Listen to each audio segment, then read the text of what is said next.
Welcome back to Little Orphan Annie and the $1 Million Formula. Today we're reading Chapter 8. Slug Attacks.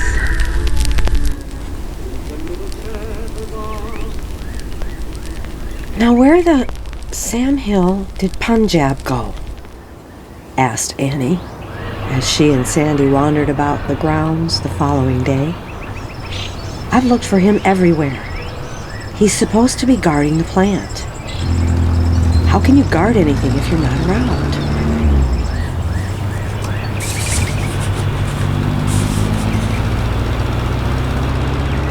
That guy Slug is bad, she continued.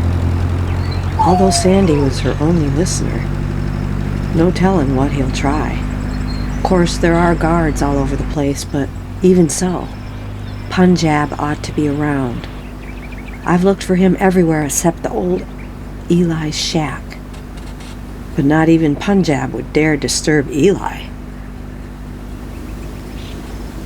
Annie was wrong, however.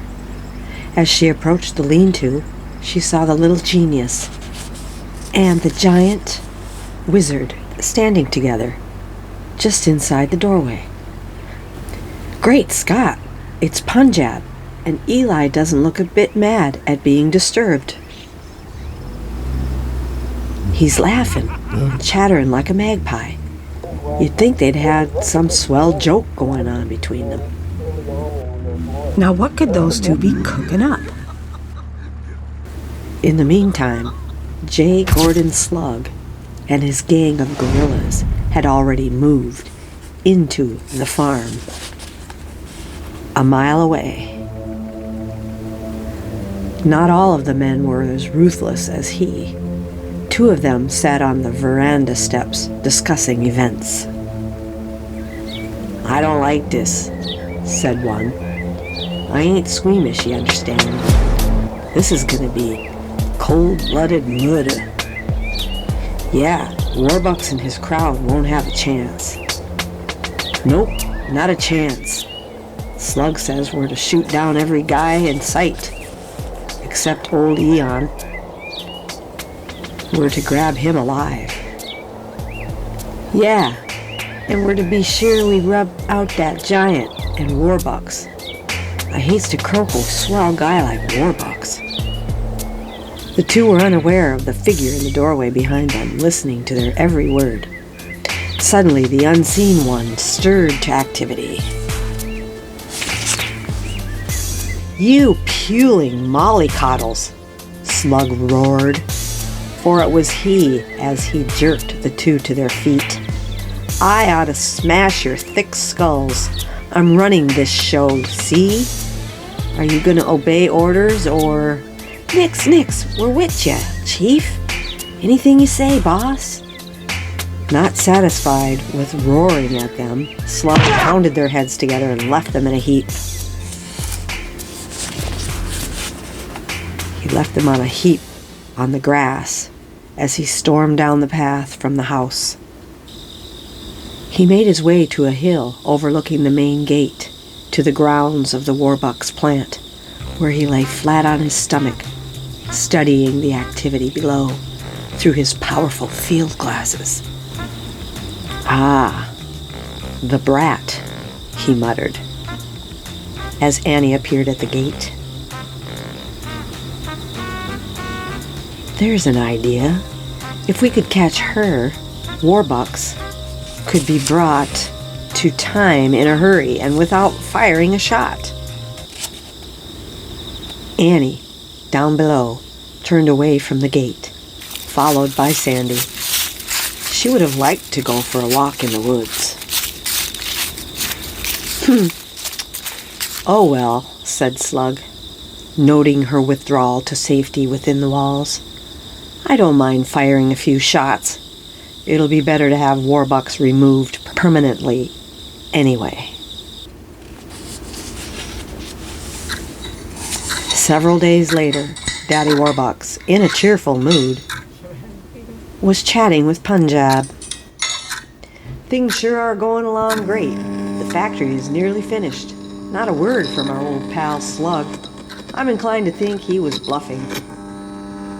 Perhaps this is the calm which precedes the storm, remarked the more cautious giant.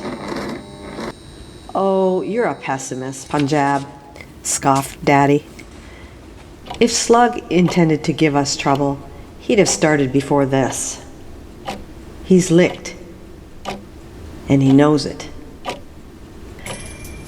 This person's Slug has the viciousness and cunning of a Cobra Sahib, Punjab insisted. I don't see what he could do to stop us now, answered Daddy, sinking into an easy chair. I'm going to quit worrying about him. The Cobra is most dangerous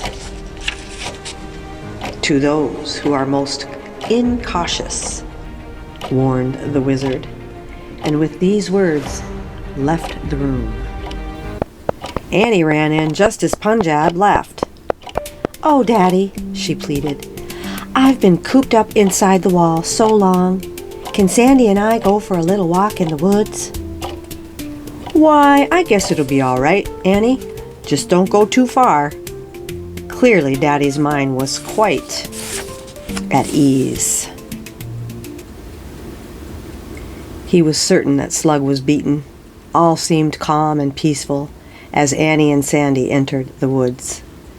In a clearing nearby, however, Slug had gathered his band of guerrillas. Each was armed with a machine gun. The hour to strike had come. He was going to move in on Daddy. All right, you guys, he barked. Get this. When we move in, shoot first and shoot to kill. We'll take old Baldy and his tin soldier guards before they suspect a thing. Come on, boys, he commanded, swinging about. Follow me. The march on the plant had begun. Things happened quickly after that. No sooner had Slug and his mob opened fire on the surprise guards and pushed their way into the grounds than Punjab appeared. He made a splendid target. Round after round of ammunition was directed by the attackers at his huge chest. Still, he stood his ground, and as the first of the mobsters reached him, pandemonium broke loose. As Annie described it to Daddy later, Punjab just waded right into those killers and he tore their machine guns right out of their hands and beat their ears off with their own guns. It was terrible. There we were in the woods. It was so quiet and peaceful, and then all of a sudden, there they were blazing away. I saw dozens of our guards fall down. Then Punjab stepped out, and it was all over. Gee, Daddy, she continued, a perplexed tone in her voice. They must have shot Punjab 100 times. How did he stand it? He didn't seem hurt at all. No, Annie. He says to be prepared is half the victory. He was wearing a bulletproof vest. Henry Morgan and Eli joined them, just as Daddy was talking. First time I ever knew a bulletproof vest would stop machine gun bullets at close range, put in Mr. Morgan. Ha ha hee hee, laughed Eli. We sure fooled them. Punjab and I put a good one over on those fellers. I'll say you did, agreed Daddy. Slug, who had managed to escape the clutches of the giant, Punjab, reached his home, his nerves badly shaken. That infernal giant, said he, literally tearing his hair with rage and fear. I saw my men pour at least 100 rounds into him, but he didn't even seem to feel it. I've never been afraid before, but when he started in, I learned what fear is. He's an inhuman monster. One thing, Warbucks won't talk. He'll cover up the whole thing. He can't afford any publicity yet. He must keep that secret for a while longer. That will give me time. Join me next time for Chapter 9. Daddy covers up.